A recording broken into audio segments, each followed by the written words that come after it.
इसका वर्णन सुनने के बाद सुखदेव जी महाराज से राजा परीक्षित कहते हैं, हे श्री सुखदेव जी, आपने मुझे इधर सारी कथा तो सुना दी, नरकों के बारे में भी बताया,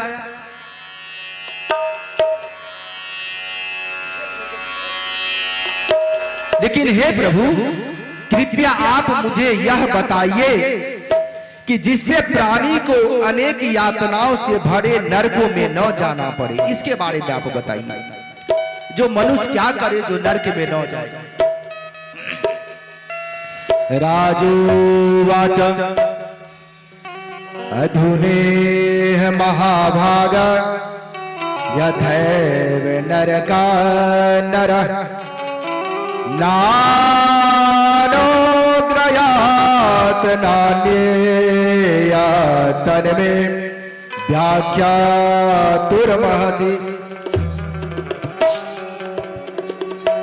मनुष्य किस यातनाओं से बचे, इसके बारे में बताइए प्रभु। श्री सुखदेव जी महाराज कहते हैं, जो हे राजन, जो प्राणी मन वचन और देह से किए गए पापों के लिए इस जन्म में प्रायश्चित नहीं करता, उसको मरने के उपरांत मेरे द्वारा बताए गए नरकों का भोग भोगना पड़ता है।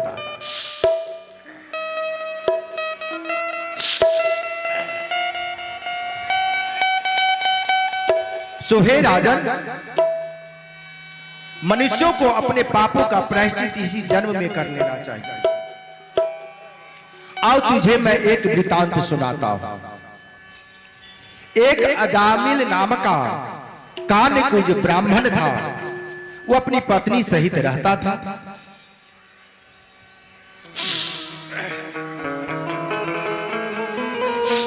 वह ब्राह्मण बहुत ही सदाचारी था, लेकिन एक दासी के साथ संभोग करने के बाद उसका सारा धर्म नष्ट हो गया।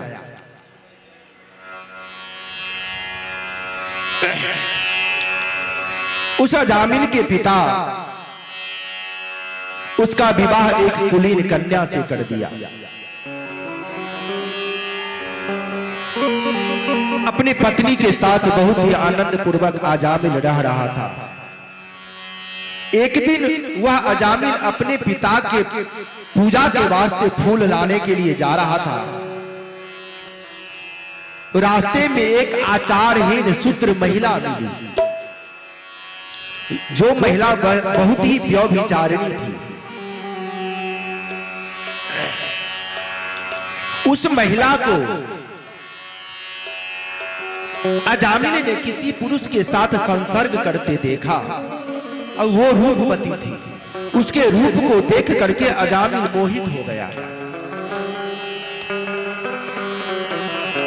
और उसके साथ विवाह कर लिया। इधर घर में एक पत्नी है, दूसरा उस वैश्या के साथ विवाह कर लिया जाता और उसी के साथ रहने लगा।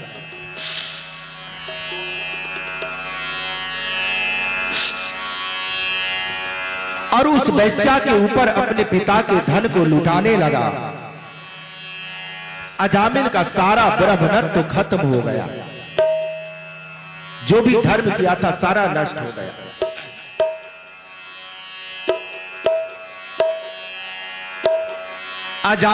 अजामिल का अर्थ क्या होता है? अजामिल, अजा का मतलब होता है माया। अमिल मतलब मिला हुआ, यानी जिसमें माया मिला हुआ हो उसी को अजामिल कहते हैं। श्री सुखदेव जी महाराज कहते हैं, श्री सुगोवाच तस्य प्रप्यसः पुत्रा दस्तेषां तु यो वमः वालो नारायणो नाम्ना पित्रोश्च दयितो भृशम्। उस वैश्या से अजामिल के 10 पुत्र हुए, 10 संतान हुए अजामिल के।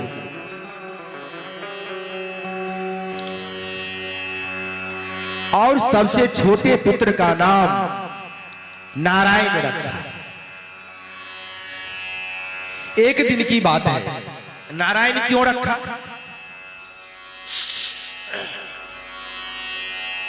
एक दिन की बात है, कुछ संत उस गांव में आए हुए थे।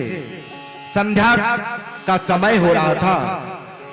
कुछ बच्चे लोग बाहर खेल रहे थे। वो संत लोग पूछते हैं, अरे भाई मुझे रात्रि विश्राम करनी है, कोई ऐसा घर बताओ जहां मुझे भोजन मिल जाए और रात्रि विश्राम कर सकूं। बच्चे लोग तो उपद्रवी होते ही हैं। अजामिल के बारे में सबों को पता था। बच्चों ने अजामिल का घर बता दिया, जो बाबा उस घर में चले जाओ, वहां ठहरने का जगह मिल जाएगा। तो देखिए, अजामिल की पत्नी वेश्यावृत्ति करती थी, लेकिन धार्मिक प्रवृत्ति की थी, संतों का सेवा करती थी। और इसका वैश्यागमन के कारण इसका सब ब्रह्मणत्व धर्म नष्ट हो गया था। वो संत लोग अजामिल के घर आए। उस समय अजामिल घर पे नहीं था।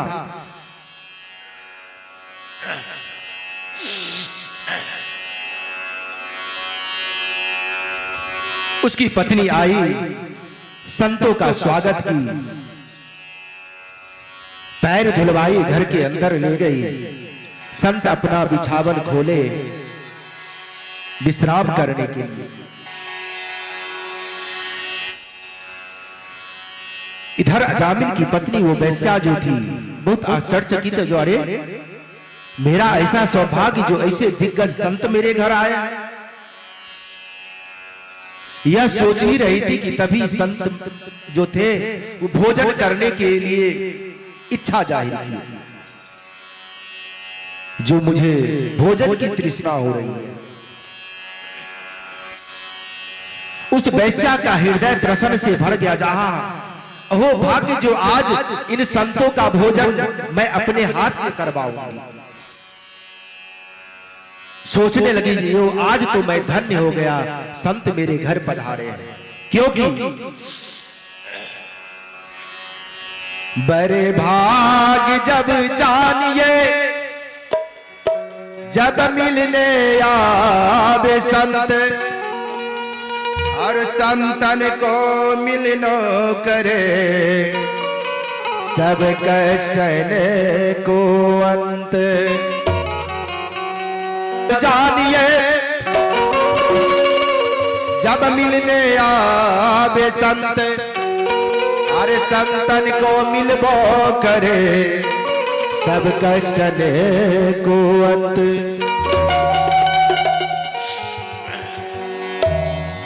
जो आज तो मैं धन्य हो गई, जरूर मेरा भाग उदय होने वाला है, तभी संतों का आगमन मेरे घर में हुआ है। क्योंकि संत सबके घर में नहीं आते। कहा भी गया है, संत समागम हरि कथा, तुलसी दुर्लभ दो, और सुत दारा और लक्ष्मी, पापी के भी होई। संत समागम हरि कथा, ये हरि कथा वही हो सकता है जिसके उसी के घर में हो सकता है, उसी के गांव में हो सकता है, जिन ग्रामवासियों का, जिन घर वालों का भाग उदय होने वाला है। क्योंकि सुत दारा और लक्ष्मी, यानी बेटा, पत्नी और धन, ये तो पापी को भी होता है। इसलिए मानसकार लिखते हैं कि संत समागम हरि कथा, तुलसी दुर्लभ दो, सुत दारा और लक्ष्मी, पापी के भी होई। तो प्रेम से बोलिए वृंदावन बिहारी लाल की जय। तो तो वह वैश्या सोचने लगी कि आज मेरा उद्धार हो गया। बड़ी सफाई से चौका की, घर को नीपी, भोजन बनाया और संतों के सामने भोजन परोसने लगी। तभी बाहर से अजामिल आ गया। संतों को देखकर अपनी पत्नी को बुरा भला कहने लगा। वैश्या ने अजामिल को विनती करके शांत की। एक समय की बात है कि एक भगत के घर एक संत आए। गौर से सुनिएगा। भगत जी ने पत्नी से संतों के लिए भोजन बनाने के लिए कहा। भगत जी के पत्नी ने रूखा सूखा भोजन बना करके रख दिया। भगत जी चाहते थे जो अच्छा अच्छा पकवान इन संतों को मिले, लेकिन उसकी पत्नी नहीं चाहती थी। होता है कहीं कहीं, जैसे अभी मैं जहां ठहरा हूं वहां दोनों पति पत्नी का ऐसा विचार है जो किसी को लगता ही नहीं है, जो दोनों को लगता है क्या खिलाऊं क्या नहीं खिलाऊं। क्या बाबा, हमारे जितने हैं सब बहुत संतुष्ट, प्रत्येक दिन संतुष्ट होते हैं। हमारे ये लोग ये इच्छा जाहिर किए जो वो दो पति पत्नी है, बाबा आप लोग पत्तल दे दे, मैं पत्तल पे ही खा लूंगा, बर्तन उतना धोना पड़ता है आप लोग। तो बोले नहीं, पत्तल पे क्यों खिलाएंगे? अब पत्तल पे खिलाएंगे तो पत्तल भी तो हम ही उठाएंगे, आप लोग को उठाने नहीं देंगे। बड़ा भाव से खिलाती है। दोनों पति पत्नी का एक ही भाव है। जय हो जय। कहा भी गया है, पंछियों की शोर से जाना की भोर हो गई, पुलकित हो गए प्राण आत्मा आनंद विभोर हो गई। तो हमारे सारे टीमों का उस दरबार में आत्मा आनंद विभोर हो जाता है। एक गिलास गर्म पानी और चाय के लिए बोलना नहीं पड़ता है, एकदम सेटिंग है। मैया तो स्कूल चली जाती है और आशुतोष जी जो वहां रहते हैं, बाबा कब किसको गर्म पानी चाहिए, कब किसको चाय चाहिए, कब किसको, यही तो है प्रेम। आप सबों का प्रेम है, ये नहीं जो सिर्फ उन्हीं का, आप सबों का। लेकिन फिलहाल उनके यहाँ ठहरा हुआ हूं तो हकीकत बता रहा हूं, किसी को किसी चीज की कमी नहीं हो रही है। यानी यहां तक कि अगर मैं बोलता हूं कि भाई ये लोग, ये बच्चा है, खाना निकाल के पानी भर के ले आएगा, तो नहीं, बच्चा है तो क्या मेरा अतिथि है, सबसे छोटा तो वही है। तो वही वो संत, वो भगत जी चाहते थे जो संत आए हैं अच्छा पकवान मिले, लेकिन उसकी पत्नी रूखा सूखा भोजन बना करके दे दी। और उसी वक्त जब भगत जी को उसकी पत्नी खाना खिला रही थी, तभी खाना खाने के वक्त ही उस भगत की पत्नी के भाई आ गए। अब तो 56 भोग बनना ही है। भाई आने के बाद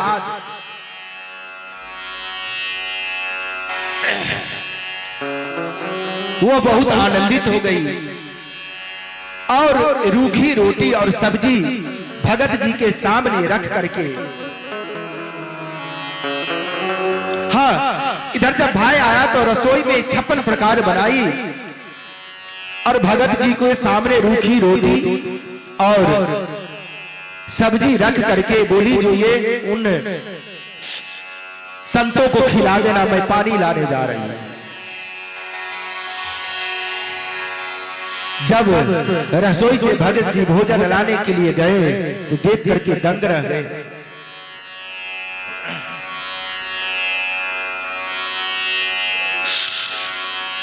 भगत जी वो रूखा सूखा भोजन लिए भगवान को भोग लगा करके और संत को खिलाने लगे।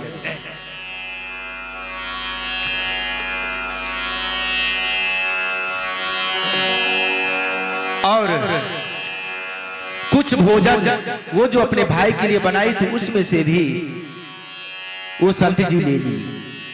जब उधर से उनकी पत्नी आती है और वो देखती है जो संतों के सामने रूखे सूखे रोटी सब्जियों के साथ कुछ और व्यंजन भी परोसा हुआ है, वह चिल्लाने लगी। उस भगत जी के ऊपर।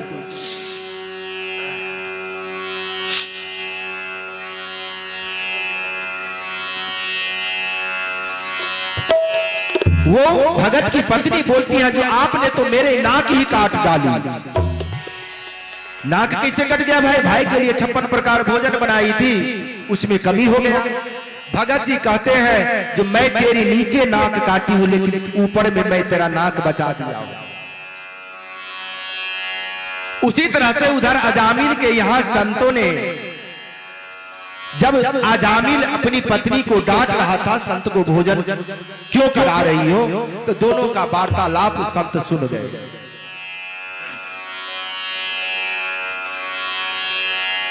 उन संतों को बड़ा शर्म आने लगा, आत्मग्लानि होने लगी, जो मैंने क्यों इस अजामिल का भोजन किया। उधर उसकी पत्नी बोलती है जो हे संत महाराज, आप इसके दिमाग को परिवर्तन करें, कुछ ऐसा उपाय करें जिससे भक्ति में ये भी लीन रहे।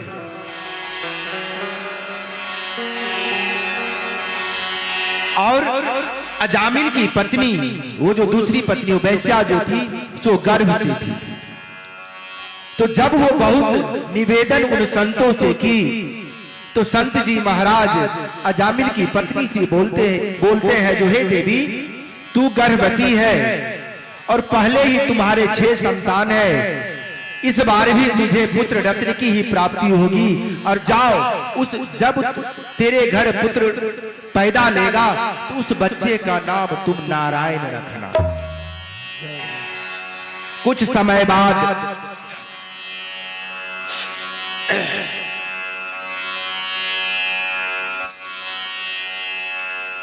बच्चे का जन्म हुआ और उस बच्चे का नाम रखा गया नारायण। संत बोले जो देवी, जब वो अपने बच्चे को बुलाएगा, भगवान का नाम लेने में इसको दिक्कत परेशानी हो रही है, अपने बच्चे को बुलाएगा ना नारायण कह के, तो साक्षात नारायण उसकी पुकार को सुनेंगे। बच्चे का नाम नारायण रखा गया। तुलसी अपने राम को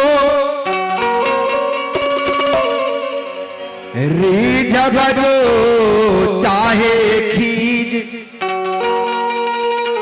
तुलसी अपने राम को रीझ भजो चाहे खीज। आप अपने इष्ट को आप गुस्सा से उनका नाम ले या प्रेम से नाम ले। तुलसी अपने राम को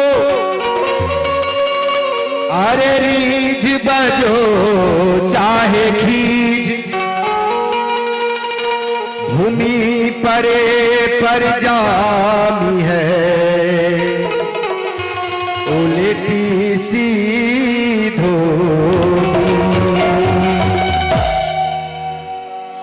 भूमि परे पर जामी है उल्टी सीधो बीज। आप बीज को अंकुरित होने के लिए जमीन के अंदर आप उल्टा डालें या सीधा, वो अंकुरित होगा ही। उसी तरह से अपने प्रभु का नाम आप प्रेम से लो या गुस्सा से लो, आपका कल्याण होगा ही। सो हे देवी, अपने पुत्र का नाम तुम नारायण रखना। समय आने पर अजामिल ने उस बालक का नाम नारायण रखा। अब तो ऐन कैन कारणों से बार बार नारायण नाम लेने से उसके पाप कटने लगे अजामिल के।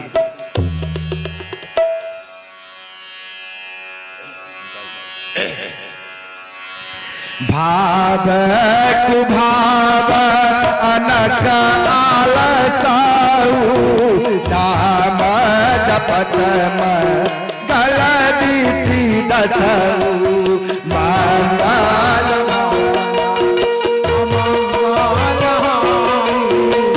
प्रभु सुदर्शन अजिरा बिहारी।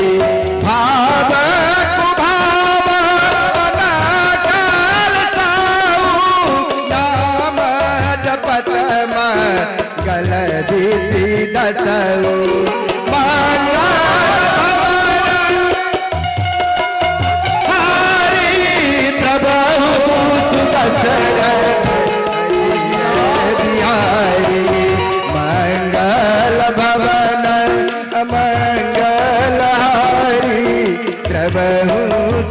दशरथ अजीर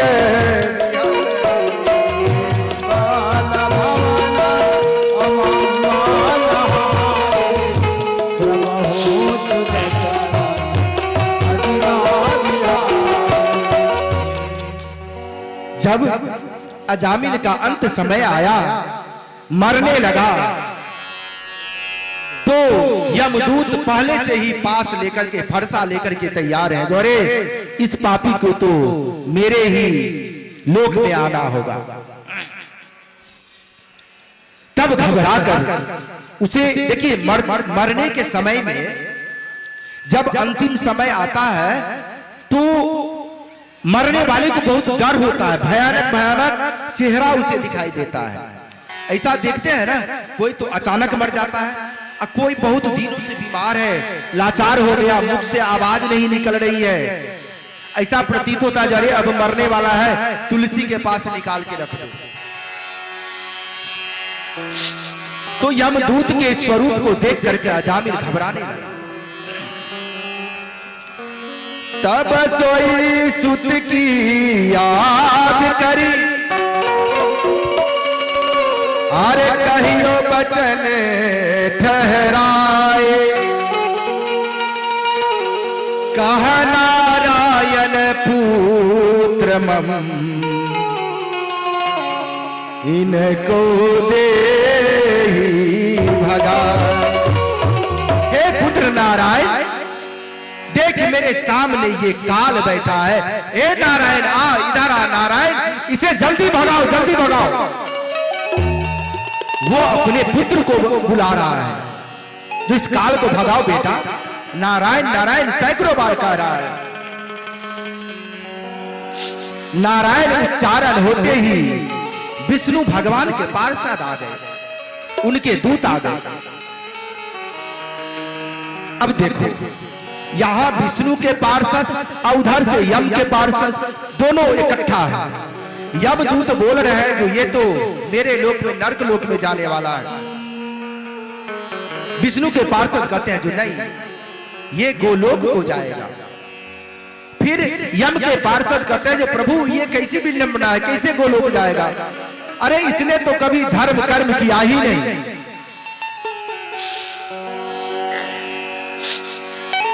विष्णु पार्षद कहते हैं जो अरे उसको छोड़ो, अंतिम समय में ये तो सैकड़ों बार नारायण नारायण पुकारा है।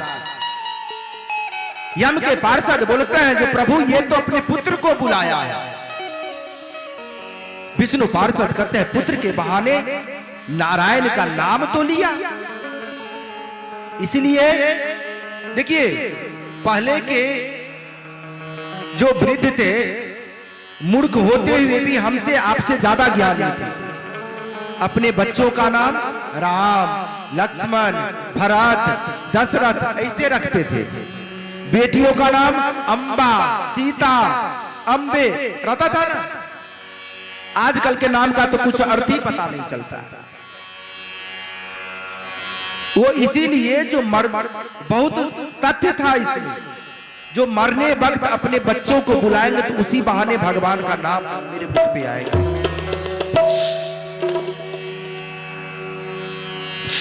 जो कहता है जो है ये तो अंतिम समय में नारायण नाम बोल रहा है।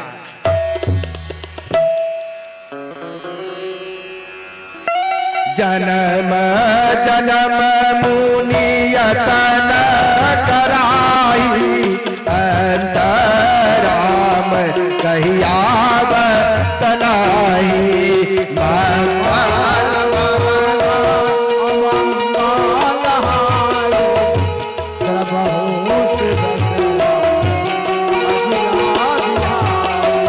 जन्म जन्म मुनि यतन कराई, अंतराम कहिया बतनाई।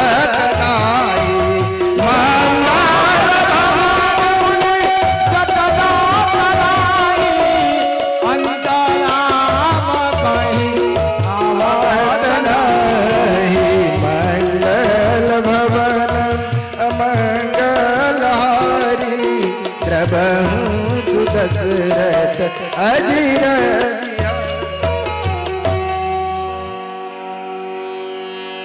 विष्णु पार्षद यमदूतों से कहते हैं जो है तुम यहां से चले जाओ, यह तो भगवान का भक्त है, यह अंत समय में भगवान का नाम ले रहा है, इसलिए यह गोलोक को जाएगा। इस पे एक और दृष्टांत सुनाता हूं मैं आप सबों को। जैसे पापी अजामिल अपने पुत्र नारायण के नाम लेने से गोलोक को चला गया, वही एक छोटा सा वृतांत है। एक घर में बहुत बड़ा परिवार था, उसमें एक संत वैष्णव थे। हम बहुत सारे पुरुषों को, माताओं को देखते हैं गले में तुलसी माला है, बाबा आप चंदन क्यों नहीं करते हो, मैया चंदन क्यों नहीं करती हो, तो लोग हंसी करता है।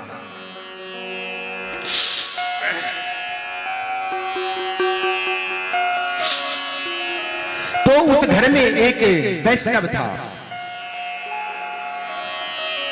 तो उस घर के एक जो मुखिया थे बहुत वृद्ध थे और बहुत ही अत्याचारी दुराचारी थे। दूसरों की संपत्ति हड़प लेना, दूसरों के खेत का अलंग काट के खेत बढ़ा लेना, यही दिनचर्या उनकी रहती थी। जब उनका अंत समय आया और कभी भगवान का भजन तो मुख पे भगवान का राम नाम कभी आया ही नहीं, तो जब उसका अंत समय आया तो उसके घर जो वैष्णव जो था उस इस तिलक का महत्व जानता था। तो अंतिम समय में जब तुलसी के पास निकाल करके आंगन में रखा गया तो वो झट चंदन घिस के उसके मस्तक पे गोपी तिलक कर दिया। उसका प्राणांत हुआ, वो भी गोलोक हो गया। वहां भी यमदूत और देवदूत दोनों का टकरार हुआ। यमदूत बोले जो ये तो सब दिन कभी भी अच्छा काम नहीं किया, कभी भी भक्ति नहीं की भजन का संकीर्तन नहीं किया, तो ये तो मेरा पार्षद है। विष्णु के पार्षद बोले जो नहीं, अंतिम समय में इसके मस्तक पे गोपी तिलक है, इसलिए ये गोलोक हो जाएगा।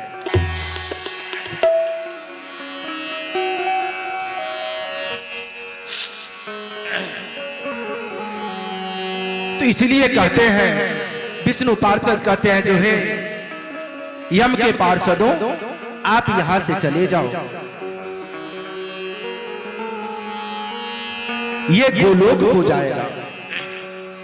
इसलिए मैं भी आप सबों को कहना चाहूंगा, जब अजामिल जैसा दुष्ट प्राणी एक अपने पुत्र का नाम नारायण लेने से अगर भव सागर को पार कर सकता है,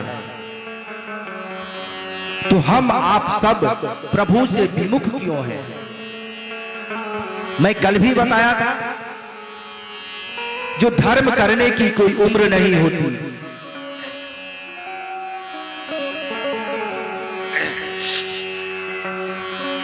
क्योंकि गौर कीजिएगा आप सब, कब कौन है कौन नहीं है ये कोई नहीं जानता।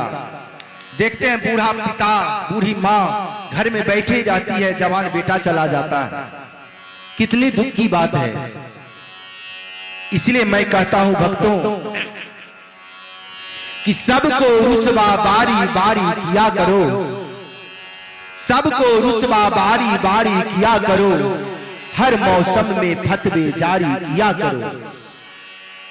अरे फिर वही कोशिश जिंदा रहने की, अरे कुछ तैयारी मरने की भी किया करो, कुछ तैयारी मरने की भी किया करो। बात तो बड़ा अटपटा है, जो महाराज जी मरने की तैयारी करने के लिए कह रहे हैं। कहता हूं सांसों का क्या भरोसा, सांसों का क्या भरोसा, रुक जाए चलते चलते, रुक जाए चलते चलते, सांसों का क्या भरोसा, सांसों का क्या भरोसा, रुक जाए चलते चलते, रुक जाए चलते चलते,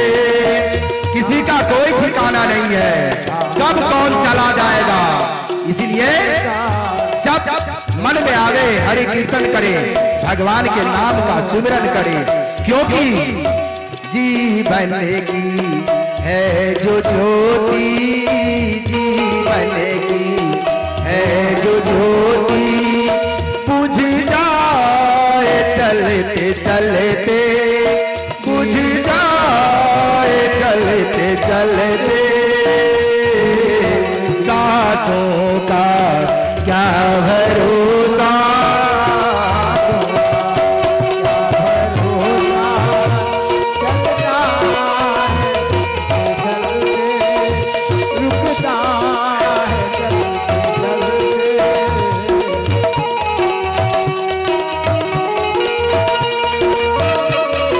जिंदगी का कोई ठिकाना नहीं।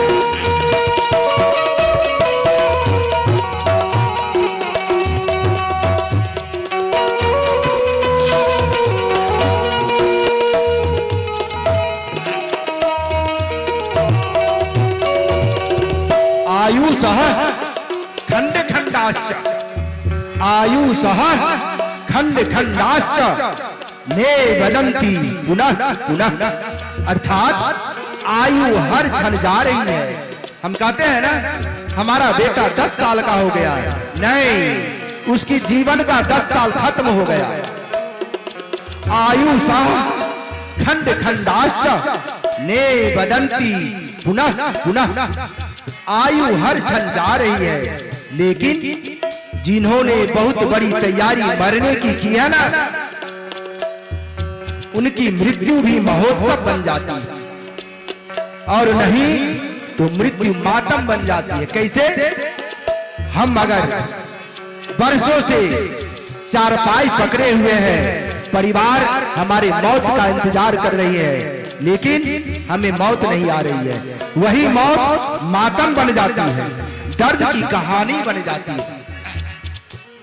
देखिए, मौत की तैयारी तो भीष्म पितामह किए थे। भीष्म पितामह को इच्छा मृत्यु थी। जब वह बाण सैया पे लेटे हुए थे तो मौत की दासी आती है, कहती है बाबा चलो। भीष्म पितामह कहते हैं अभी नहीं। इच्छा मृत्यु होते हुए भी कहते अरे जा, मैं अभी नहीं आऊंगा, क्योंकि उनकी इच्छा थी कि जब सूरज उत्तरायण होंगे तब मैं अपने आप को मृत्यु को प्रदान करूंगा। मौत की दासी फिर आती है, कहती है बाबा चलो। भीष्म पितामह कहते नहीं, अरे मैंने बोला तू जा, मैं अभी नहीं आने वाला। तो जिन्होंने मौत की अच्छी तैयारी की है ना, तो मौत भी दासी बन जाती है, उसके इच्छा के अनुसार ही उसकी मौत होती है। इसलिए तो कहता हूं जीवन है 4 दिन का, जीवन है 4 दिन का, 2 दिन की जिंदगानी, 2 दिन की जिंदगानी, जब आएगा बुढ़ापा, जब आएगा बुढ़ापा। आप सब मरघट देखे हैं? श्मशान कितने लोगों ने देखा? हाथ उठाए। श्मशान कितने लोगों ने देखा है? अच्छी बात है। तो आप सबों ने मरघट देखा है। यहाँ कितने बड़े बड़े राख में मिल जाते हैं,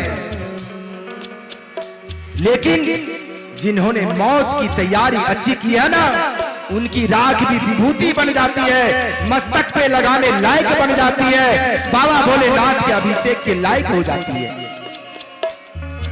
अरे राख तो वही है, लेकिन जब महादेव को वह राख छू जाती है तो मस्तक पर लगाने लायक हो जाता है, लगाने योग्य बन जाती है। आप लोग समझते हैं राख तो दोनों है, लेकिन दोनों राख में अंतर है। एक ने मरने की तैयारी की तो उसका राख बाबा भोलेनाथ पे चढ़ा और मस्तक पे लगाते हैं लोग। जिसने मरने की तैयारी नहीं अच्छी की, उसका राख नाले में बहा दिए जाते हैं।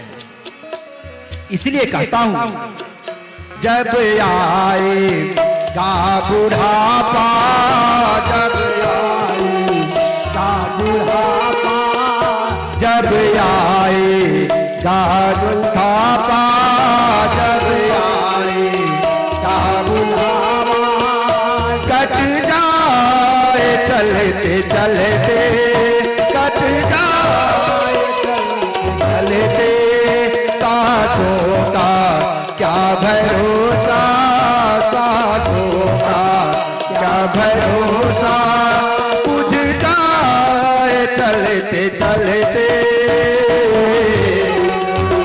सांसों का क्या भरोसा रुक जाए चलते चलते।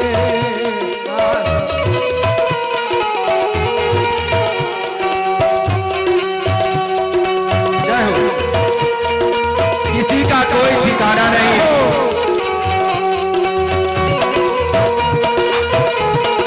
श्री राधे मीठी मीठी तालियों के साथ हमारी जिंदगी का कोई ठिकाना नहीं है।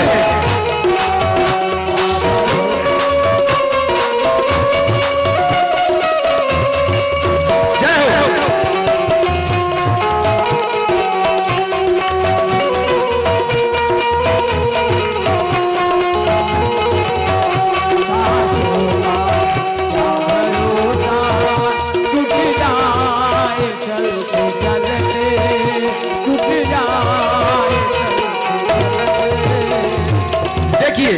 मेरा काम है आप सबको कहना, आप माने या ना माने, इसलिए कहता हूं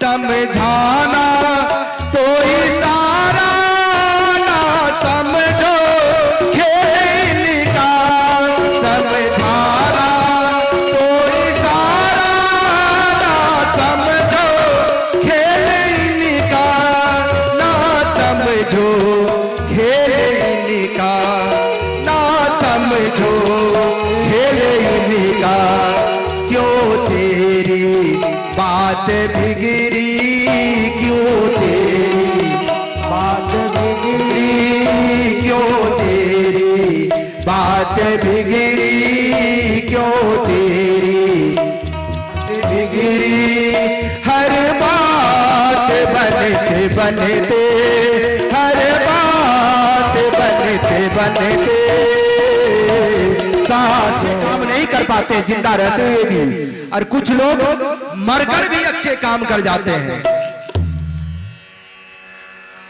इसीलिए मैं आप सबको कहना चाहूंगा अब तक किया न पगले तूने हरि का ये सुमिरन अब तक किया न पगले तूने हरि का ये सुमिरन तूने प्यार का वो सुमिरन तूने प्यार का वो सुमिरन कर रही है जिंदगी की कर रही है जिंदगी की ये शाम ढलते ये शाम ढलते सांसों का क्या भरोसा सांसों का क्या भरोसा रुक जाए चलते चलते रुक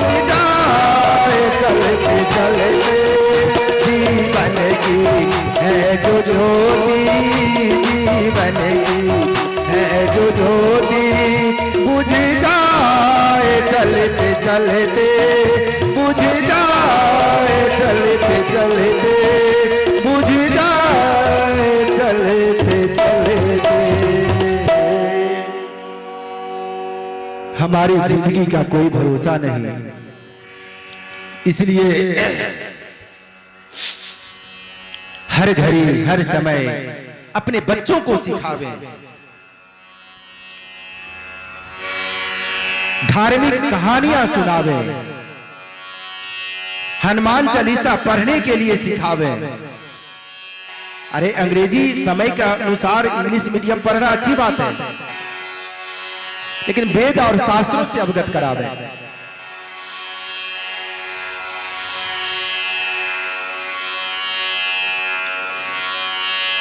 तो विष्णु पार्षद बोलते हैं कि हे यम पार्षदों,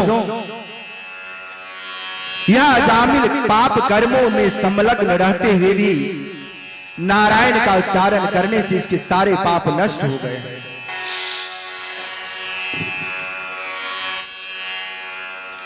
मानस में बाबा तुलसीदास जी बहुत सुंदर सा चौपाई लिखते हैं। नाम लेथरी हृदय विचारा दुख के बस कर मोहि पुकारा मंगल अमंगल हारी प्रभु सुदशरथ अजिरा बिहारी मोर नाम जो जग में ताही त्रास यमराज न दे मंगल भवन अमंगल हारी प्रभु सुदशरथ अजिरा बिहारी मोर नाम जो जग में ताई त्रास यमराज न दे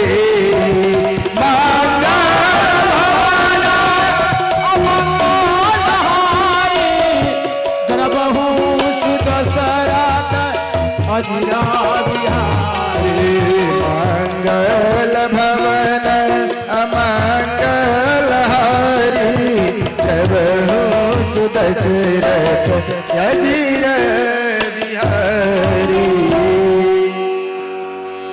विष्णु पार्षदों की बातों को सुनकर यमदूत यम के पार्षद बोलते हैं, वेद प्रणीतो धर्मो यम धर्मस्तद्विपर्यय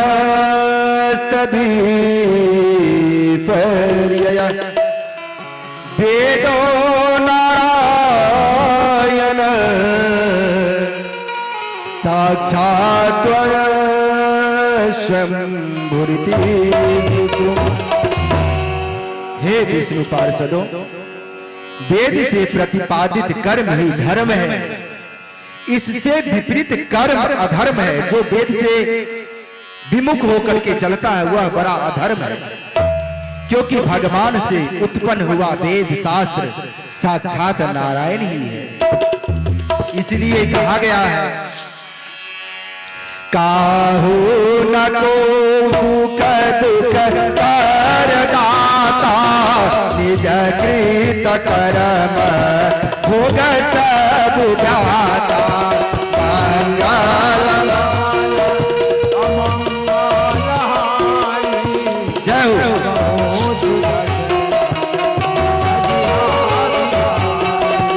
काहू न को सुख दुख कर दाता निज कृत कर्म भोग सब भ्राता।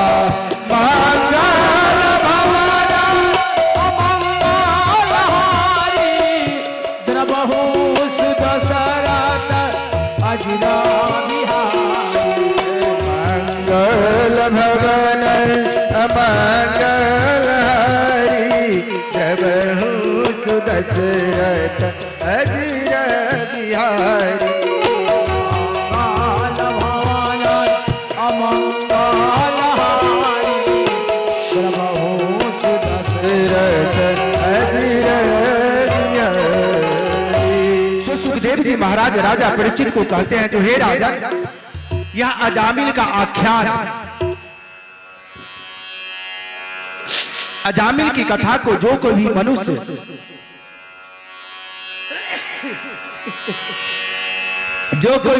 सच्चे मन से सुनेगा या सुनाएगा वो अवश्य गोलोक धाम हो जाएगा।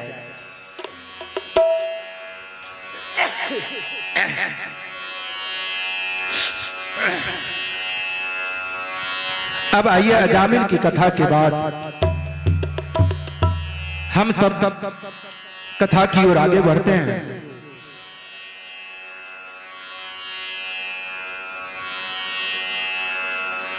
प्रहलाद के पिता का नाम था हिरण्यकश्यपु। हिरण्यकश्यपु वाच नित्यात्मा व्यय शुद्ध सर्वग सर्वविपर। बुलाया और आदेश दिया कि संत और भक्तों को सताने का आदेश दिया। जहां कहीं भी संत लोग पूजा पाठ करे विध्वंस कर दो। और मैं अजय हो जाऊं, अमर हो जाऊं, ऐसा मन में विचार करके हिरण्यकश्यप मंदराचल पर्वत पर जाकर के तपस्या करने लगा। एक पैर पर अंगूठे पर खड़ा होकर के तपस्या करने लगा। हिरण्यकश्यप के शरीर पे दीमक चढ़ गया, मिट्टी जमा हो गई। इतने 1000 वर्षों तक तपस्या का हिरण्यकश्यप।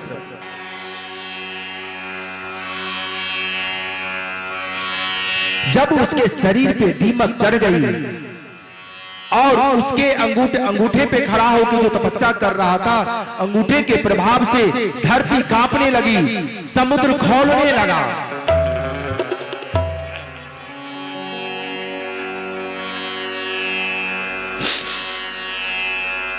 अग्नि अपने स्थान से निकलकर दोनों लोगों को जलाने लगी। आसमान के तारागण छिन्न भिन्न होकर के नीचे धरती पे गिरने लगे उसके तप के प्रभाव से।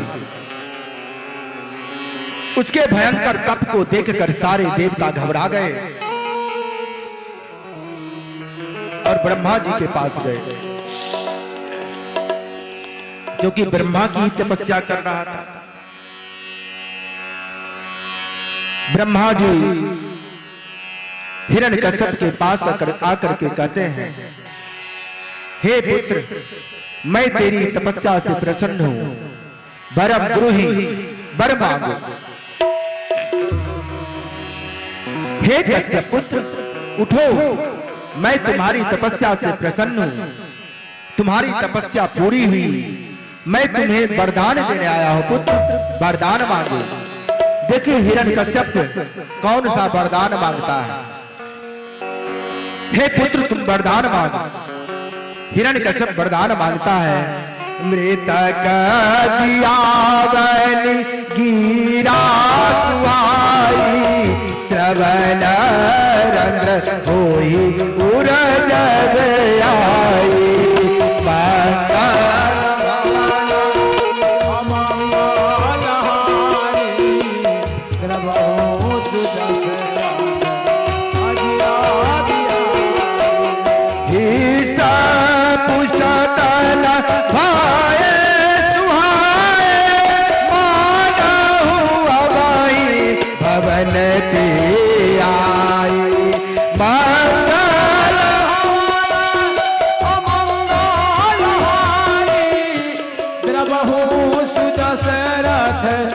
अजिया बिहारी, इष्ट पुष्ट तन भाए सुहाए, मानहु अबहि भवन ते आए।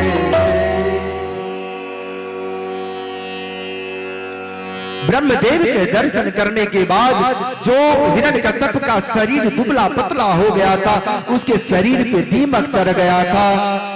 ब्रह्म दर्शन के बाद मानो उसका शरीर ऐसा हो गया जैसे लग रहा था जो अभी अभी राजमहल से निकल करके आया। अब ब्रह्मदेव को देख करके हिरण्यकश्यप विनती करने लगा, नमः आद्याय बीजाय ज्ञान विज्ञान मूर्तये, प्राणेन्द्रिय मनोबुद्धि विकार व्यक्ति। हे प्रभु, आप सबसे आदि हैं तथा संसार के बीज हैं, ज्ञान विज्ञान रूप है, जो प्राण इंद्रिय मन बुद्धि आदि विकारों से कार्य रूप धारण करने वाले हैं। हे प्रभु, आप अंतर्यामी हैं, आपको मैं बारंबार नमस्कार करता हूं, बारंबार नमस्कार करता हूं।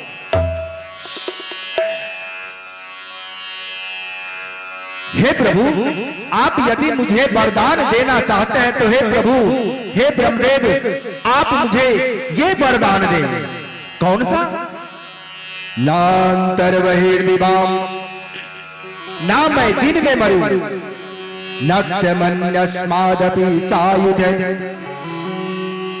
ना रात में मरूं, ना भूमो नांबरे, ना भूमि में पे मरूं, ना आसमान में मरूं, ना नर से मरूं, ना नारायण से मरूं। मृत्यु न मिगैरपि, न मैं देव से मरूं, न दानव से मरूं। ऐसा वरदान हिरण्यकश्यप ब्रह्मदेव से मांगा। ब्रह्मदेव वरदान तो दे दिए,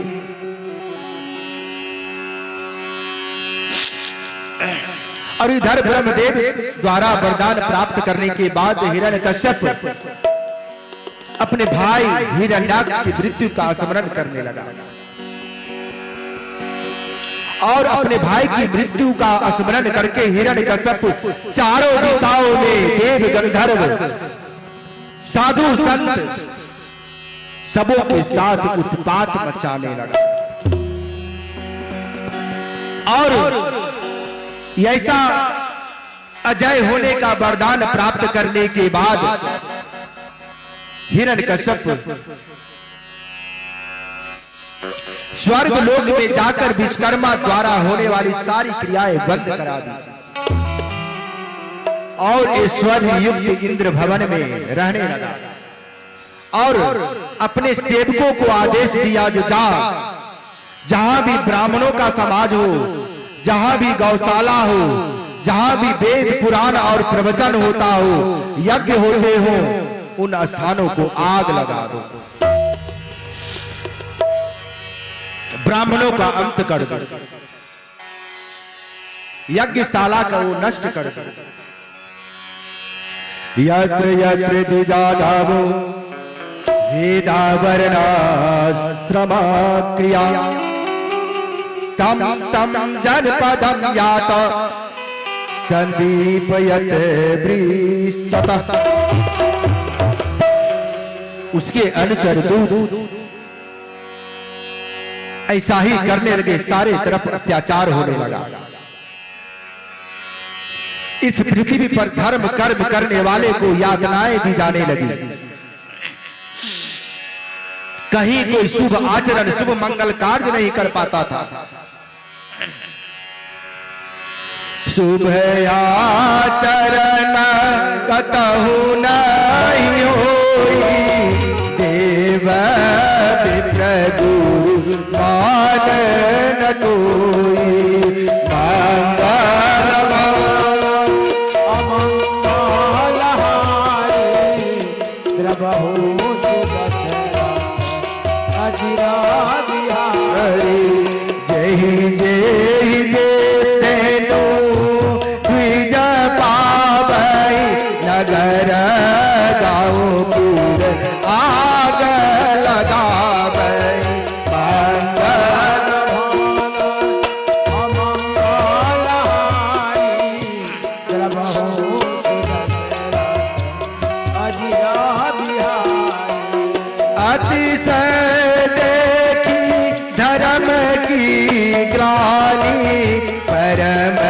सभीते धराय कुलायनी मंगल भवन अमंगल हानि बहु सुदशरथ हरि। अतिशय देखी धर्म की ग्लानि परम सभीत धराय कुलायनी।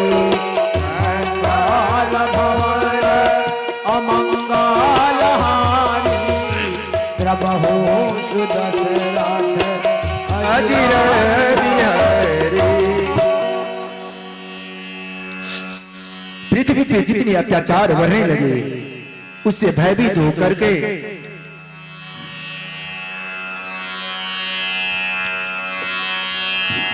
धरती माता देवताओं के पास गई। सारे देवता मिलकर विचार करने लगे। क्या विचार करने लगे? बैठे सुर करही विचारा, कह पाय प्रभु करिय पुकारा। मंगल भवन अमंगल हारी, प्रभु अजिरा बिहारी। बैठे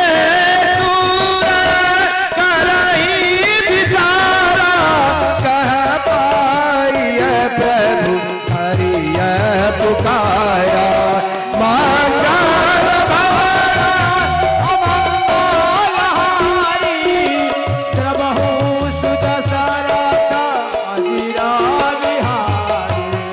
मंगल भवन अमंगल हारी, प्रभु सुदशरथ अजिरा बिहारी। सारे देवता विचार करने लगे। भोले बाबा कहते हैं, हरि व्यापक सर्वत्र समाना,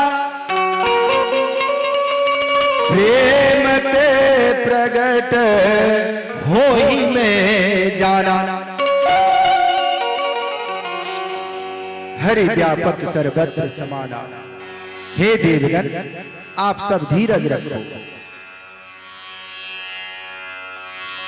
देव, ब्राह्मण, धर्म, वेद, यज्ञ, इन सबों से द्वेष करने वाला शीघ्र ही नष्ट हो जाता है। प्रार्थना करने लगे।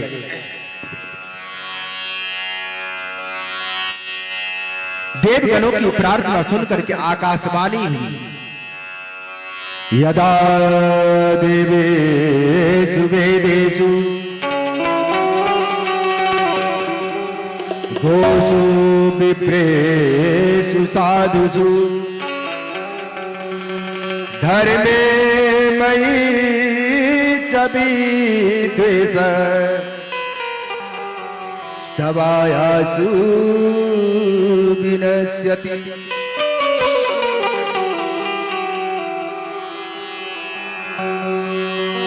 ये पृथ्वी माता भगवान से आश्वासन पाकर के शांत हो गई। उधर सारी सृष्टि में, सारे संसार में धर्म के नाम पर हिरण्यकश्यप की तुति बोलने लगी।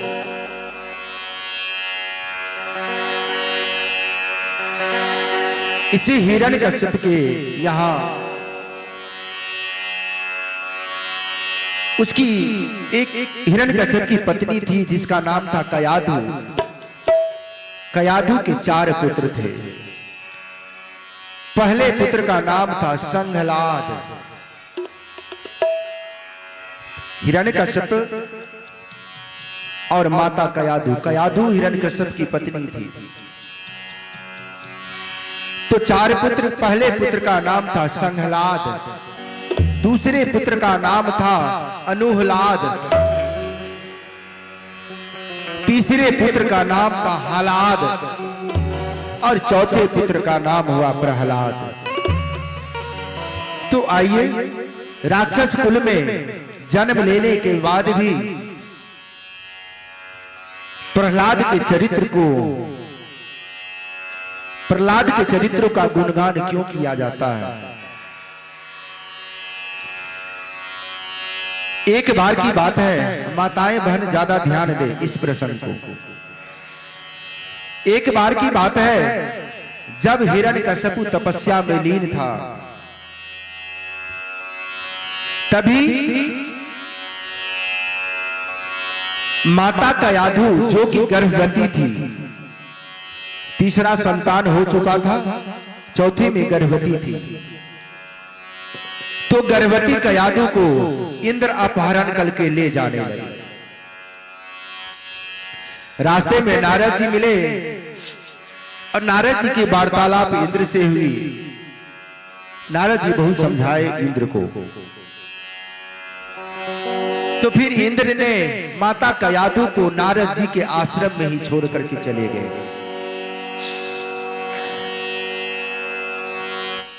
अब माता कयाधु गर्भवती थी, नारद जी के आश्रम में ही रहने लगी। नित्य प्रतिदिन नारद जी के संग रह करके नित्य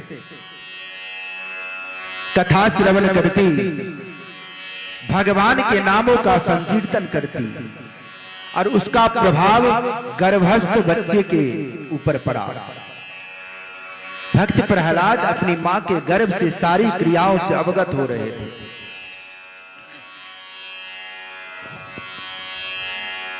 हिरण्यकश्यप जब तपस्या से वापस आया तो उसे सारी बातों का पता चला। तब हिरण्यकश्यप माता कयाधु को आश्रम से घर लेकर के आया और समय आने पर माता कयाधु ने एक पुत्र को जन्म दी जिसका नाम था प्रहलाद। तो प्रेम से बोलो भक्त प्रहलाद की। प्रहलाद का जन्म हुआ, धीरे धीरे बालक बड़े होते गए।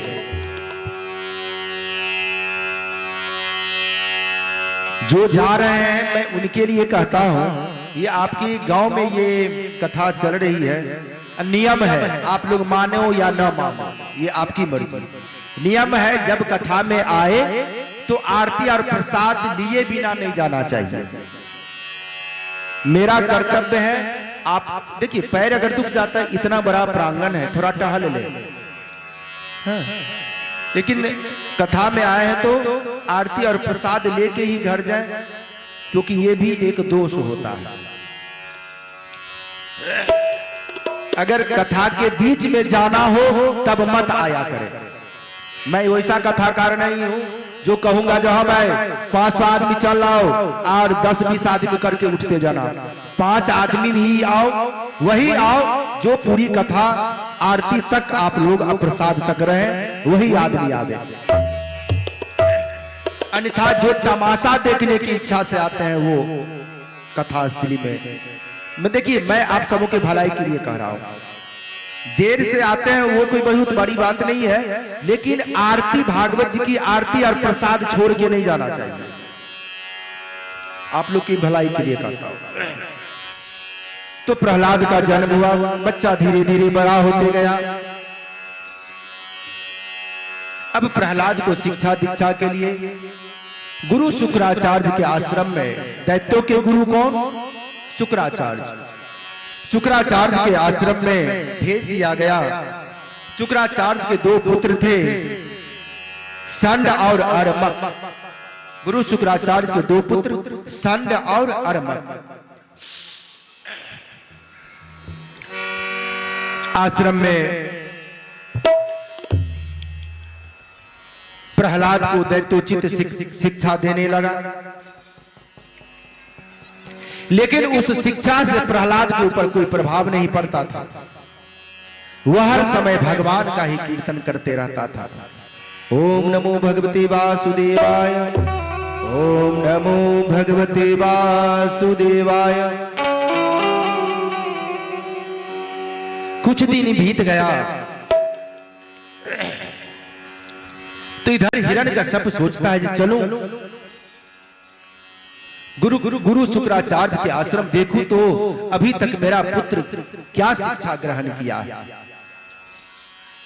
शुक्राचार्य के आश्रम में गया, पुत्र को बुलाया गया। प्रहलाद आते हैं, अपने पिता के चरणों में दंडवत प्रणाम किया। उसकी ऐसी संस्कार को देख करके हिरण्यकश्यप बहुत आनंदित हुआ और बहुत ही कस के अपने पुत्र को आलिंगन से भर दिया, चुंबन करने लगा, पुत्र को दुलार करने लगा। हिरण्यकश्यप ने अपने पुत्र प्रहलाद से पूछा, जो हे पुत्र, तुमने गुरु जी से जो ज्ञान प्राप्त किया है उसे तुम मुझे सुना दो।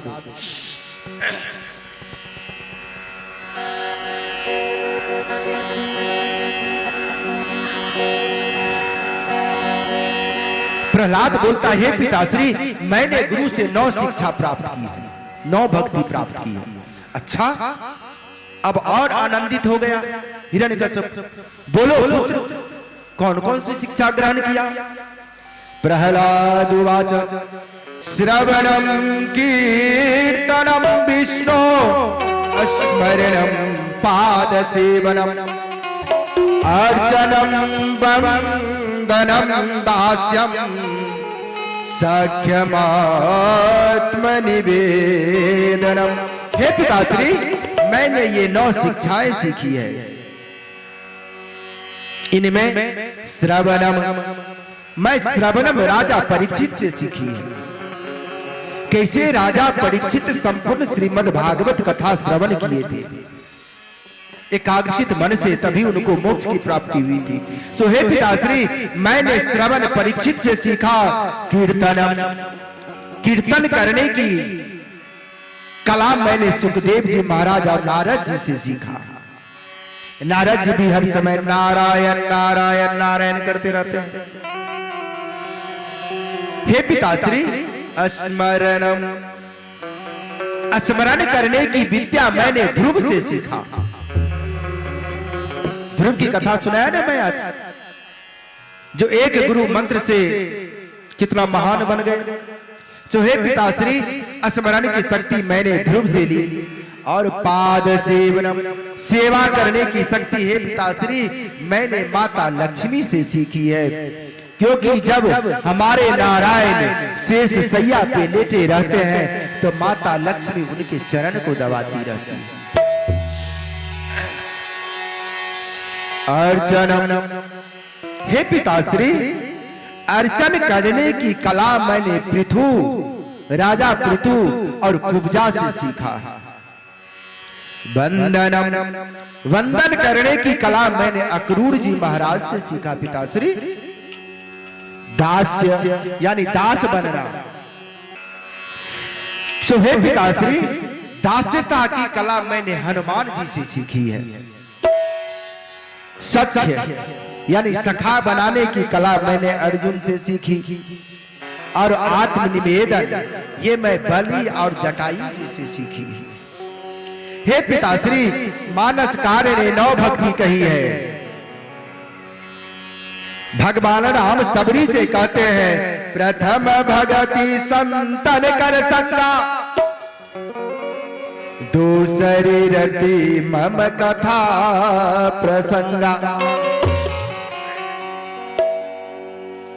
गुरु पद पंकज सेवा, तीसरी भक्ति अमान, और चौथी भगति मम गुण गण, करहि कपट तजिगान। प्रेम से बोलिए सियावर रामचंद्र की जय। हे पिताश्री मैं यही 9 भक्ति सीखी है। मंत्र जाप मम पृथ्वी श्वासा, पंचम भजन सुवेद प्रकाशा, मंगल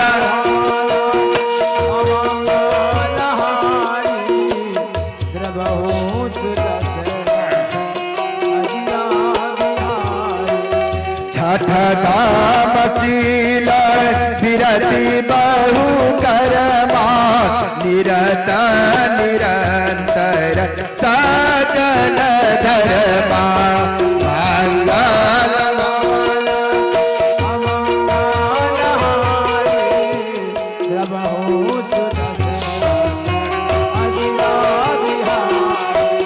सातम सम मोहि मजुग देखा, मोते संत अधिक करिले का, मंगल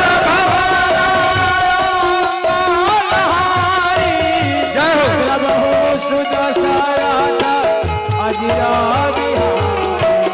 आठम जया लाभ संतोषा, सपने नहीं दे कई पर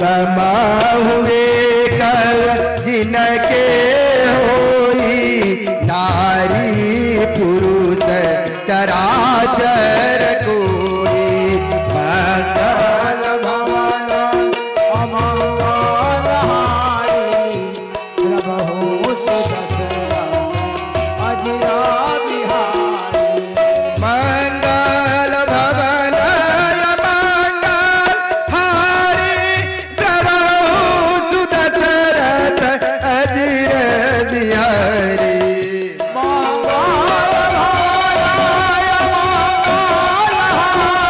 श्री राधे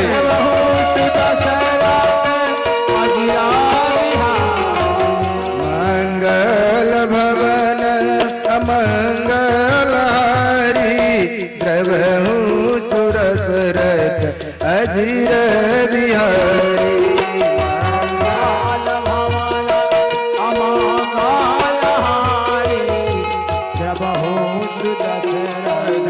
अजिर बिहारी। हे पिताश्री, मैंने ये 9 भक्ति सीखी है। प्रहलाद के ऐसे वचनों को सुनकर हिरण्यकश्यप अपनी गोद से अपने पुत्र को धकेल के नीचे गिरा दिया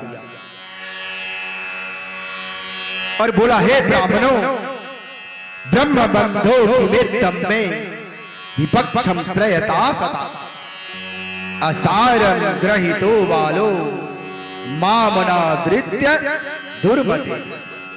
हे गुरुपुत्र, तुमने मेरा अनादर करके शत्रु का पक्ष लेकर के इस पुत्र को तुच्छ शिक्षा दी है। गुरुपुत्र बोलते हैं, हे महाराज दैत्यराज, हे महादैत्यराज, यह तुम्हारा पुत्र जो है, इसे मैंने ये शिक्षा नहीं दी है, यह इसकी प्राकृतिक बुद्धि है। न तो इसे यह बातें हमने सिखाई है, न किसी दूसरे ने बताई है। गुरु पुत्रों के ऐसे वचनों को सुनकर हिरण्यकश्यप ने प्रहलाद को मारने की आज्ञा दी। अपने सेवकों को बोला, जो इसका प्राणांत कर दो। दैत्यराज के सेवक उस प्रहलाद को हथियारों से मारने लगे, लेकिन मरता नहीं है। कहते हैं कि अरे दैत्यों, भगवान विष्णु तुम्हारे शास्त्रों में, तुम में, मुझ में, सब में सर्वत्र है। तुम्हारे मारने से मैं नहीं मरने वाला। बहुत यत्न किया हिरण्यकश्यप प्रहलाद को मारने का, लेकिन नहीं मरा। हिरण्यकश्यप की एक बहन थी जिसका नाम था कृत्या। कृत्या जिसे हम आप होलिका के नाम से जानते हैं।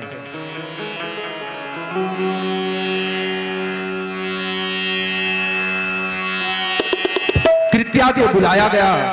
कृत्या को वरदान था जो वह आग में नहीं जलेगी। उसके पास एक चादर था।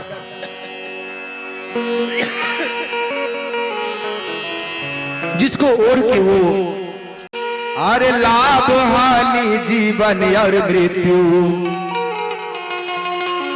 सब कुछ उसी के हाथ में। प्रेम से बोलिए भक्ति और भगवान की।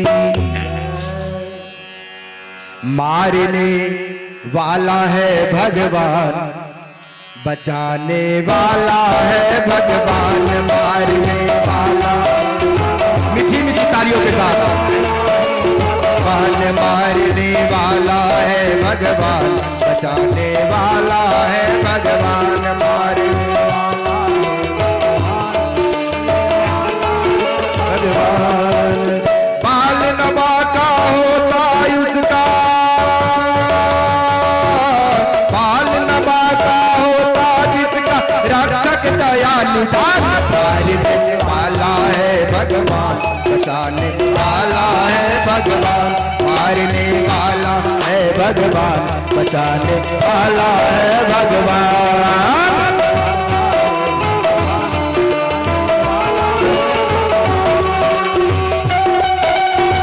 ताली बजाते हुए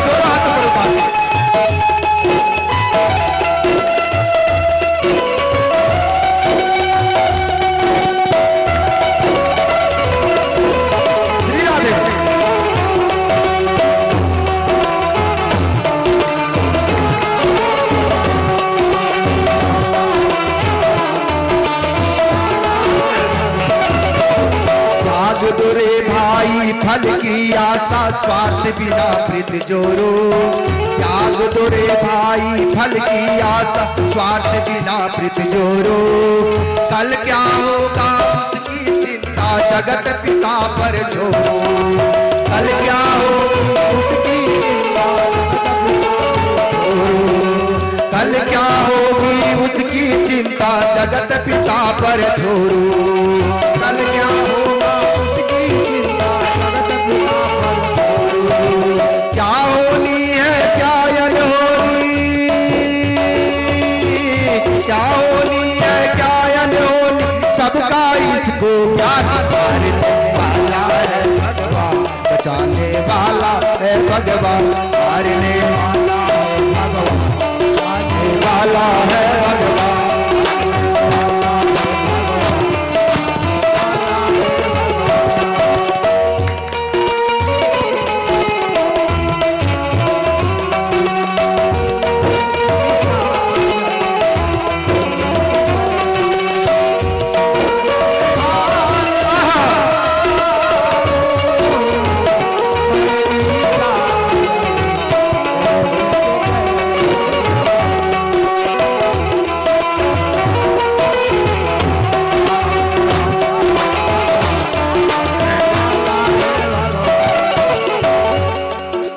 जल थल अगन आकाश गगन पर केवल उसकी सत्ता, जल थल अगन आकाश गगन पर केवल इसकी सत्ता। प्रभु इच्छा के बिना यहाँ पर हिल न सका एक पत्ता, जल थल अगन आकाश पवन पर केवल इसकी सत्ता। प्रभु इच्छा के बिना यहाँ पर हिल न सका एक पत्ता, प्रभु इच्छा के बिना उसी का सौदा, उसी का सौदा यहाँ पे होता, उसी का सौदा यहाँ पे होता। उसकी शक्ति मान मारने वाला है भगवान, बचाने वाला है भगवान, मारने वाला है भगवान, बचाने वाला है भगवान, मारने वाला है भगवान, बचाने वाला है भगवान, मारने वाला है भगवान, बचाने वाला है भगवान, मारने वाला है भगवान, बचाने वाला है भगवान।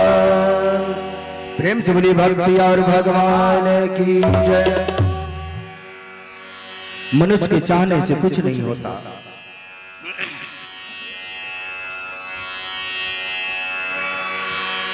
सो हे पिताश्री, आप व्यर्थ का प्रयत्न कर रहे हो। जब प्रहलाद ने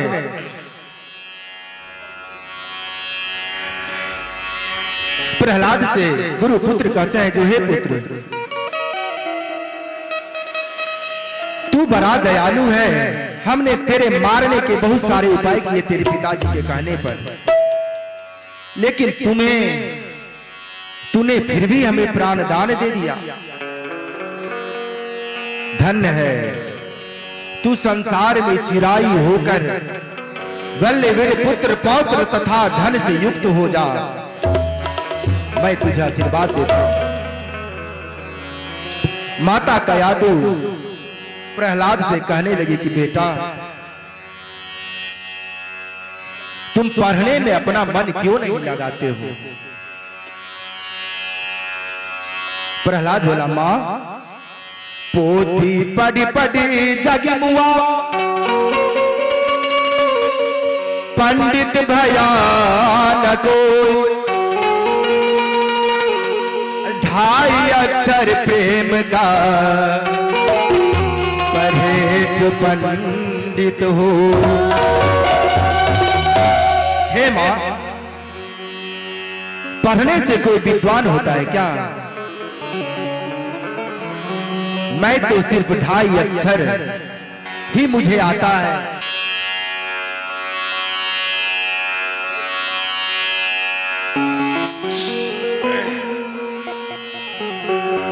मुझे तो सिर्फ वही आता है, क्योंकि हे मां, साधन धाम मोक्ष कर द्वारा पाए न जई पर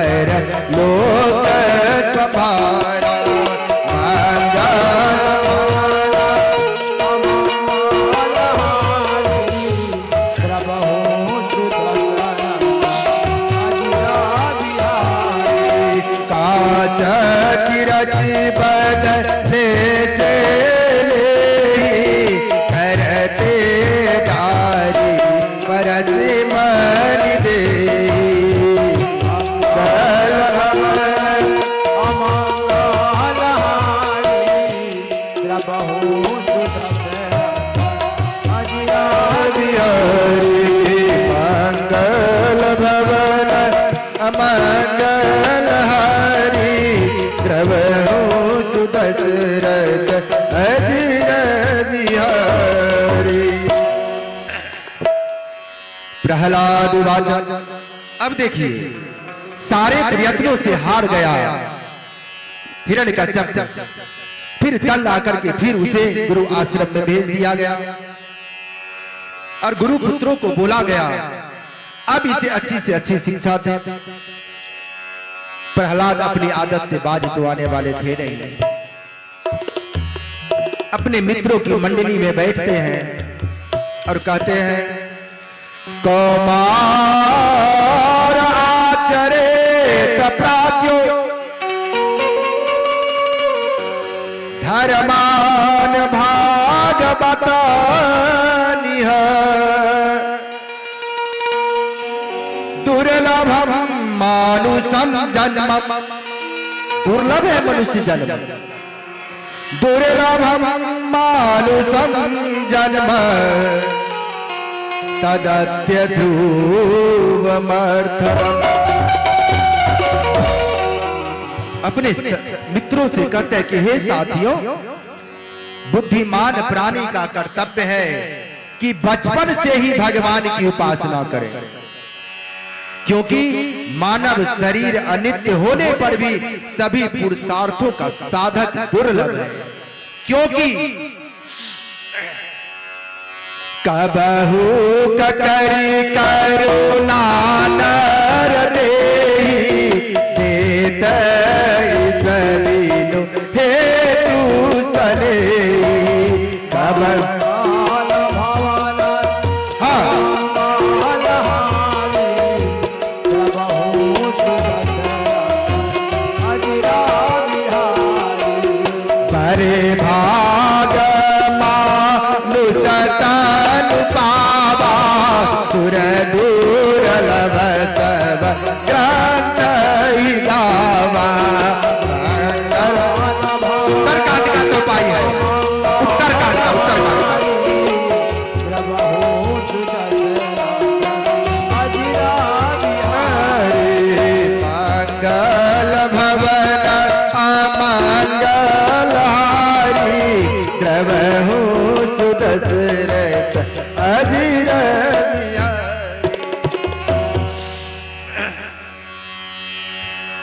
प्रहलाद अपने दोस्तों को कहता है जो हे भाइयों, इस असार संसार में सार है। इस संसार में 4 प्रकार के जीव होते हैं। 84 लाख योनि जो कहते हैं उसमें 4 ही प्रकार का जीव है। कौन कौन? दीदी सो रही है? अरे ओ बहना, आगे वाली बहना सो रही है ना, सो मत। तो इस संसार में 4 प्रकार के जीव हैं। पहला अंडज। गौर से सुनिएगा, बच्चे लोग भी ध्यान दें, ये सब पढ़ाई में है, 3री 4थी कक्षा का है। अंडज किसको कहते हैं? जो अंडा से पैदा होता हो उसे अंडज कहते हैं। हाँ, तो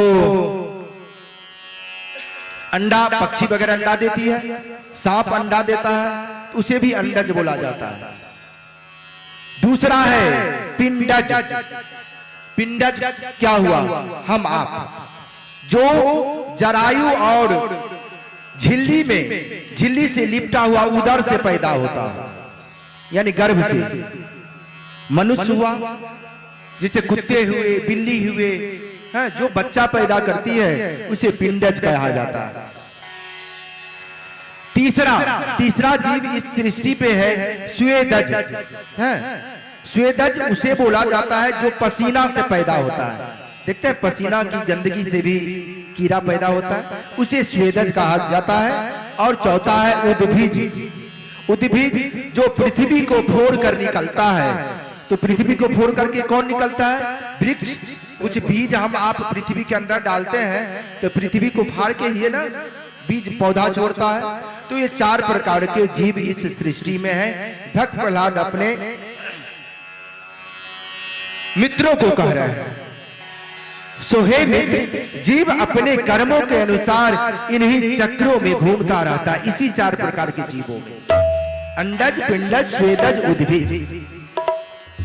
जो जैसा कर्म करता है वो इसे में उसका जन्म होता है। प्रहलाद कहते हैं जो हे मित्र, इसीलिए मैं तुमको कहता हूं, पाप पुण्य जब समदो होई, इस कृपा नर तन सोई।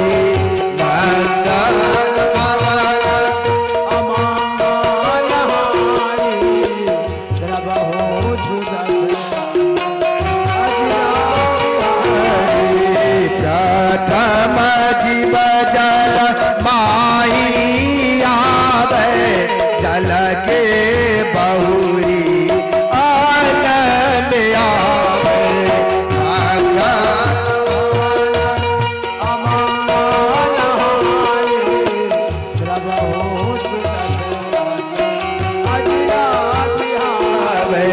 जब युवती ते दान ही पावे, तब सोई जीव गर्भ में आवे।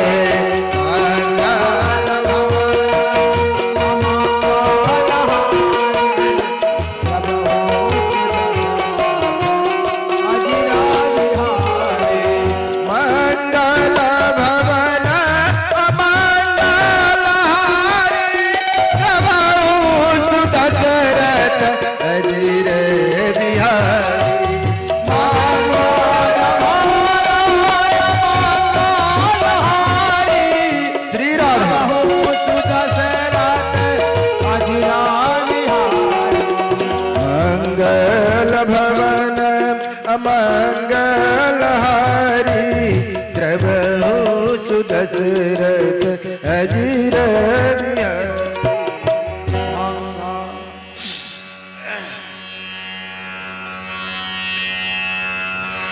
तो चार प्रकार के जीव हैं।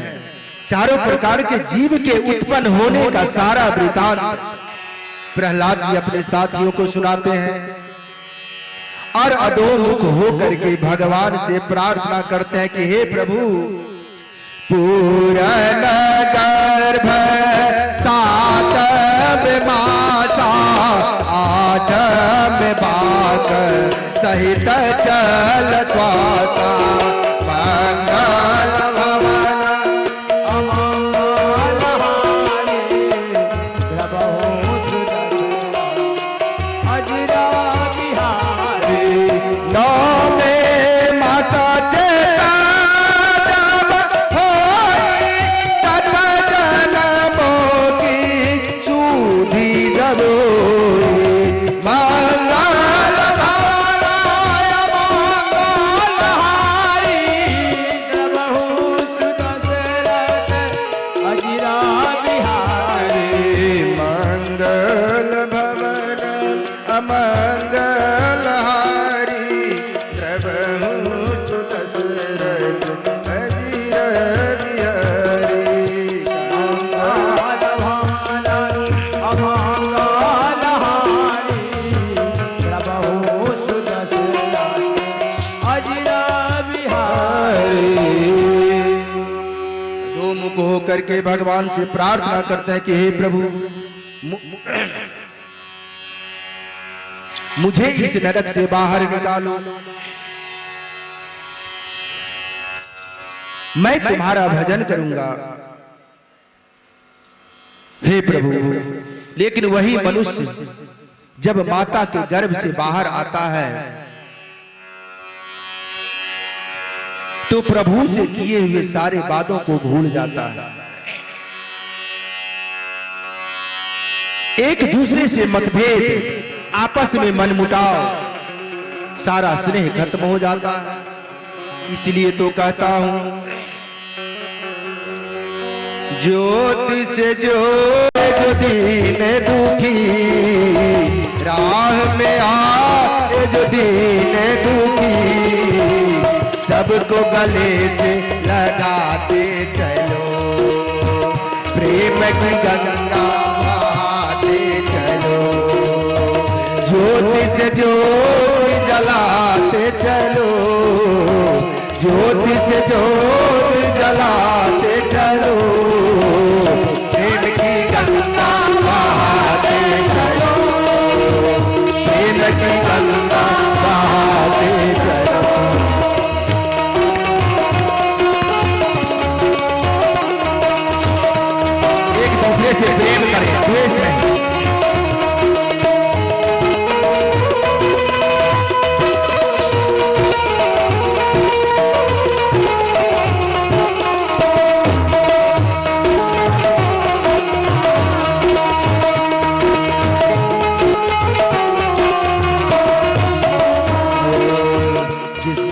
कोई संगी साथी, ईश्वर है रखवाला।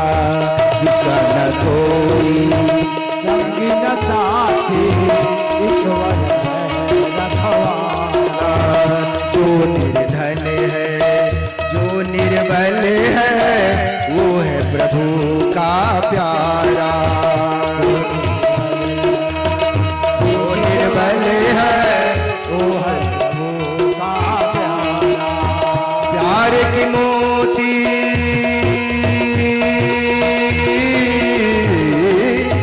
प्यार की मोती लुटाते चलो, प्यार की मोती लुटाते चलो। प्रेम की गंगा बहाते चलो, प्रेम की गंगा बहाते चलो। ज्योति से ज्योति जलाते चलो, ज्योति से ज्योति जलाते चलो। प्रेम की गंगा बहाते चलो, प्रेम की गंगा बहाते चलो। मीठी मीठी तालियों के साथ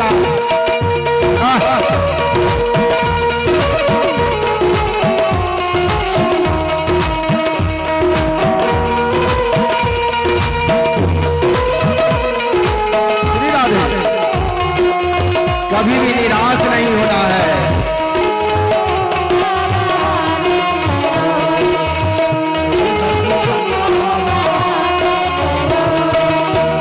आशा टूटी, ममता रूठी, छूट गया है किनारा।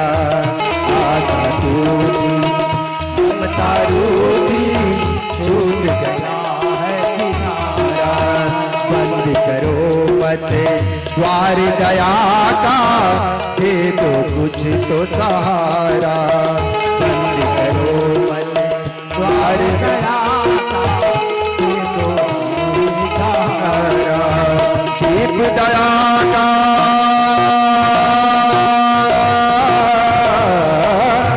दीप दया का जलाते चलो, दीप दया का जलाते चलो।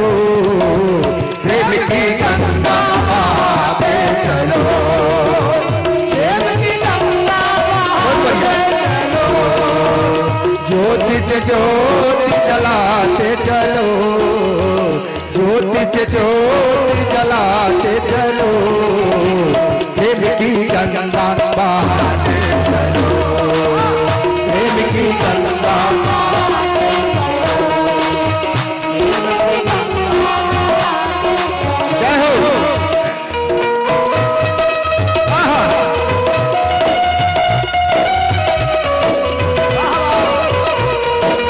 श्री राधे। दोनों हाथ ऊपर उठा के तालियां बजाते हुए आनंद लें।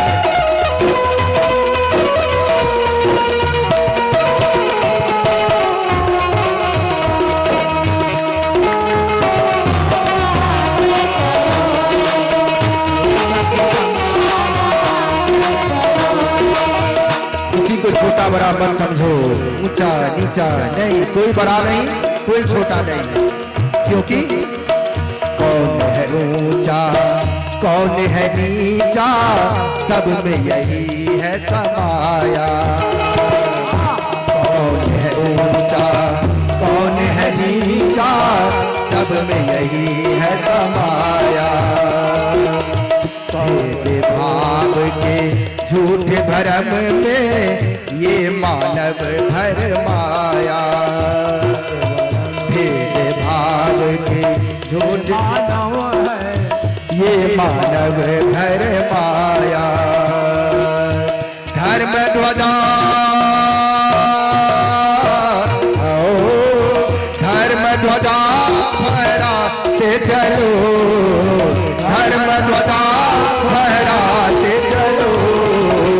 प्रेम की गंगा बहाते चलो, प्रेम की गंगा बहाते चलो। ज्योति से ज्योति जलाते चलो, ज्योति से ज्योति जलाते चलो।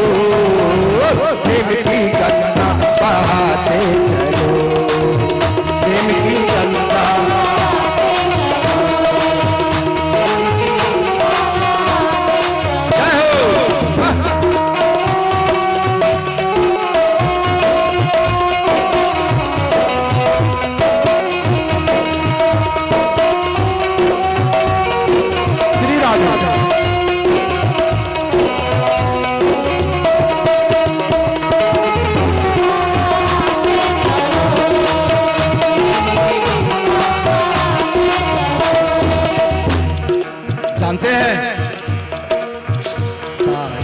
के कन कन में है एक दिव्य एक आत्मा। ये जग के कन कन में है दिव्य अमर एक आत्मा। एक ब्रह्म है एक सत्य है एक ही है परमात्मा। एक ब्रह्म है एक सत्य है परमात्मा। प्राण से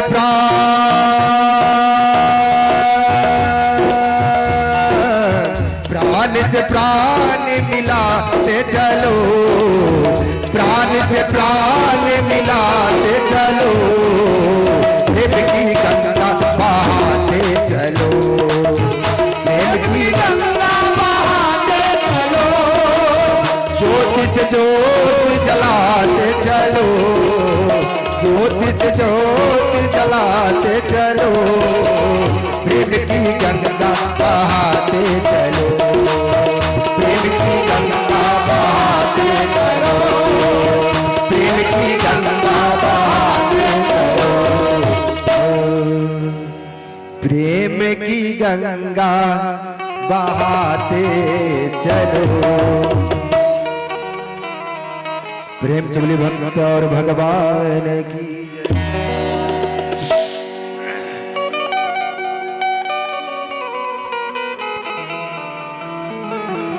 प्रहलाद अपने मित्रों को बोलते हैं, जो हे मित्र, मनुष्य की सबसे बड़ी गलती है भगवान को भूलना। जो भगवान को भूलता है उसी की दुर्गति होती है। वो मनुष्य सबसे बड़ा निर्धन है जिसके मन में भगवान का स्मरण नहीं। वो संपत्ति होते हुए भी निर्धन है। प्रहलाद ऐसे वचनों से अपने मित्रों को अवगत करा रहे हैं। मानस में बाबा तुलसीदास जी बहुत सुंदर सा चौपाई लिखते हैं। कह हनुमंत विपति प्रभु सोई, जब जब सुमिरन भजन न होई, मंगल भवन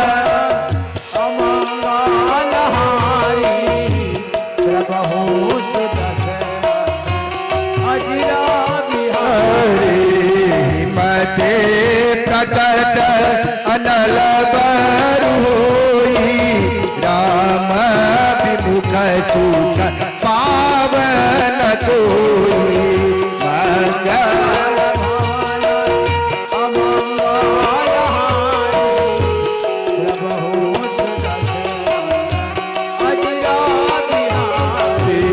मंगल भवन अमंगल हारी, प्रभु सुदशरथ अजीर बिहारी।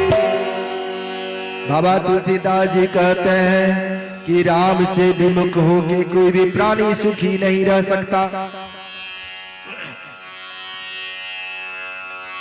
सो प्रहलाद अपने दोस्तों को कहते हैं, मित्रों को कहते हैं, जो हे साथियों, जो भगवान गोविंद की भक्ति करता है उसका सब प्रकार से कल्याण होता है। कैसे? नामल भव सिंधु सुखाई, करहु विचार सुजन मन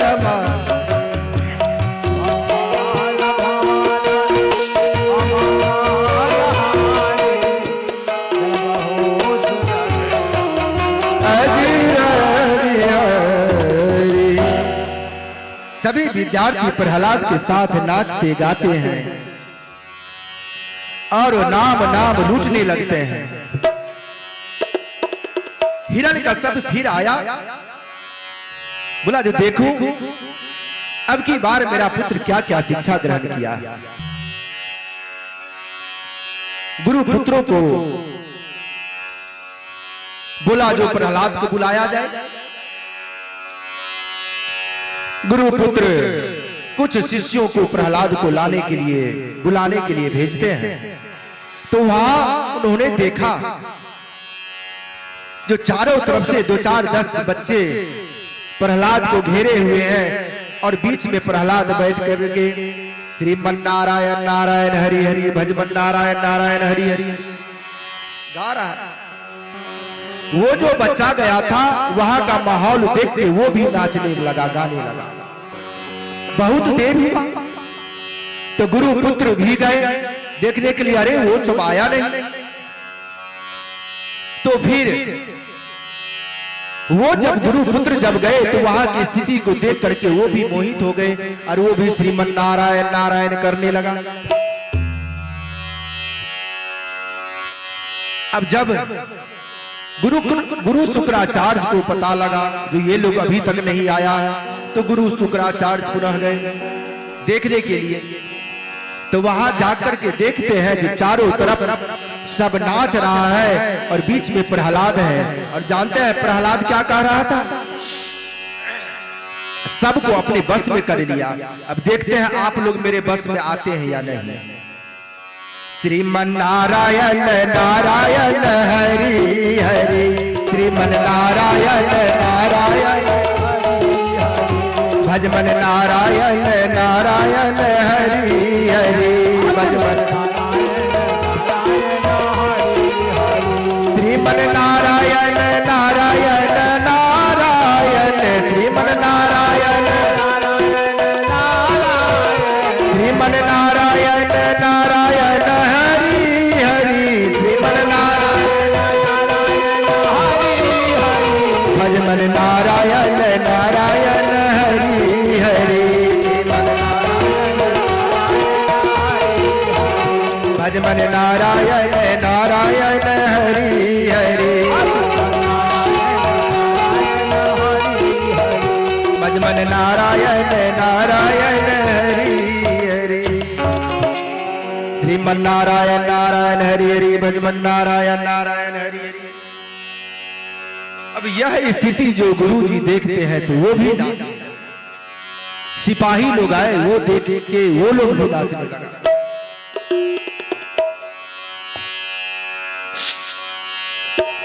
हिरण्यकश्यप जाकर के देखता है। यह देख करके हिरण्यकश्यप का गुस्सा 7वें आसमान पे। तुरंत पुत्र को वहां से खींच करके लाया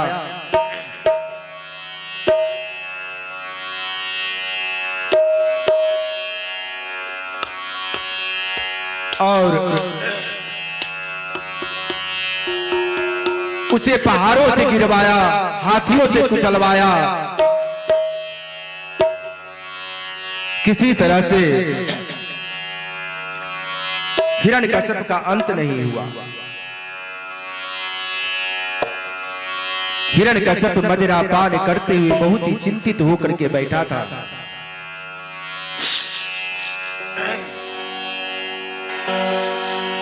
मदिरा पान कर रहा है। भक्त प्रहलाद कहता है कि हे पिताश्री, जाम पर जाम पीने से क्या फायदा?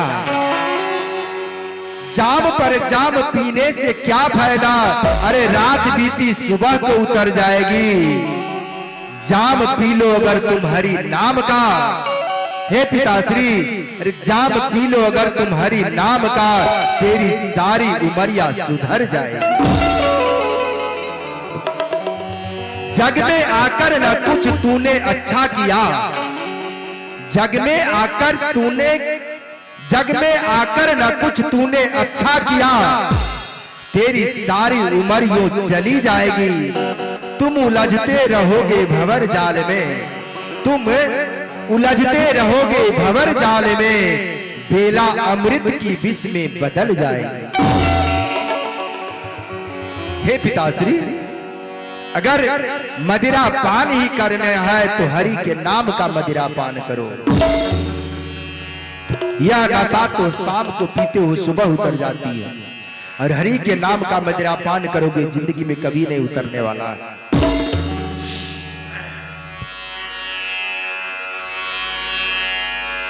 जब प्रहलाद को मारने से चारों तरफ से हिरण्यकश्यप विफल रहा तो प्रहलाद को पकड़ता है और कहता है, जब बोल तेरा प्रभु कहाँ है। प्रहलाद कहते हैं, हरि व्यापक सर्वत्र समाना, प्रेम से प्रकट होई मैं जाना, मंगल